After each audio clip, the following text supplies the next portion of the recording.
Now, obviously, I don't need to tell you that Pandora is long overdue on Windows Phone 8, but all that matters is that the app is available now, and it's a very good starting point for what you get on Windows Phone 8.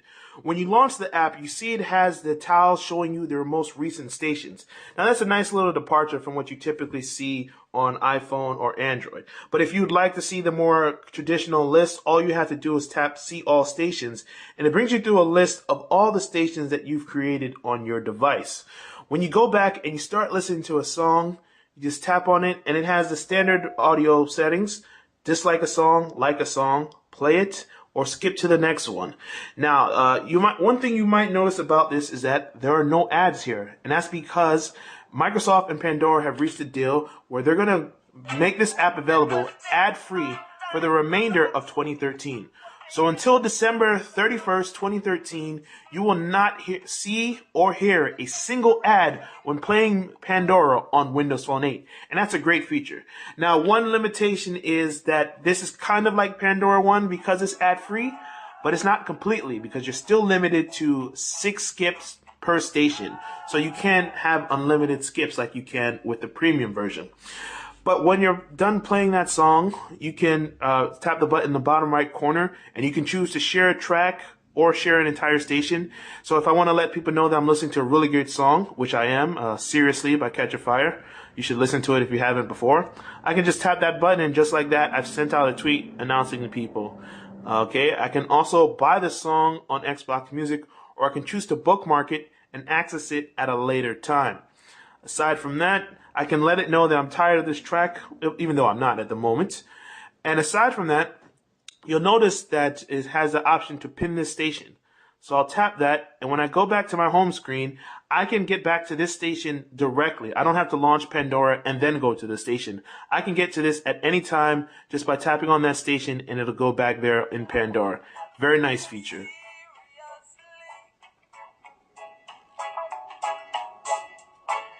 It's been a long time since I've heard. It's almost as if this song knew that I was doing a video about how long it took for Pandora to come to Windows Phone 8. You can also set the actual Pandora app to be a live tile, and the great thing about that is that it takes up the whole screen and actually shows you the now playing information, so you can always see the current song that's playing on Pandora, and you can get back to the app very easily. It also has shuffle mode, so I can bring in songs from all the stations that I have, all of the signals that I've sent Pandora in the past to let them know the type of songs that I want to hear. So that's another great way to listen to music.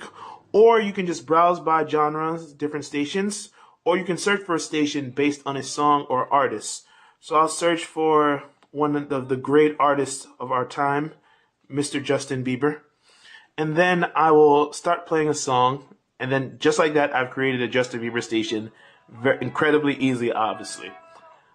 But I'm not really a Justin Bieber fan. I'm just doing that for illustrative purposes, just so you can guys see how. But one cool thing is that if you're familiar with Kids Corner, which is basically the Windows Phone 8 version that limits the phone to make it safe for your children to borrow, you don't have to worry about them coming across some content that they shouldn't. If you access Pandora from Kids Corner, it automatically filters out all of the profane lyrics. So, all that nasty stuff that mom and dad like to listen to won't come up when your kids are playing with your phone. Even though I'm happy Pandora skipped out on the ads that you get when you use the free version in iPhone or Android, there are a couple of things missing that I wish could have been there. For instance, in the iOS version, there's a feed that you can follow to see what your friends are listening to, and you can discover new songs that way. That's kind of nice, but it's sadly not available in the Windows Phone version. You're also not getting lyrics to songs. So maybe you're not going to need them, okay, especially if you're someone who just listens for the sake of loving music. But if you're someone who loves those features on Pandora, unfortunately, they're not there yet. But obviously, this is just the first iteration of Pandora on Windows Phone 8. And after waiting so long to have it on here, I'm sure most people would just be happy to be able to play songs without having to go to another device or use another app. Pandora is one of the most popular music playing apps for a reason. It's very accurate in determining what you want to hear and finding songs that are similar to that type of music. So it's good to see them make the jump to Windows Phone 8, and they've done some good things in here.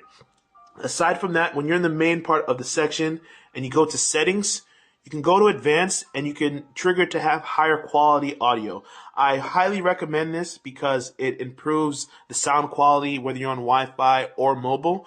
It might use up more of your data, but it's going to be worth it in the end because the music's going to sound a lot better, especially if you're using headphones. Also, be sure to have conserve battery on, otherwise your screen lock will be disabled and you'll consume more energy.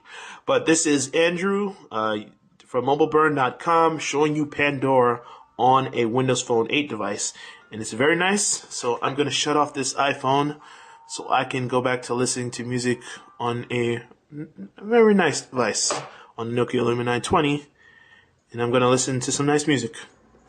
Talk to you guys later.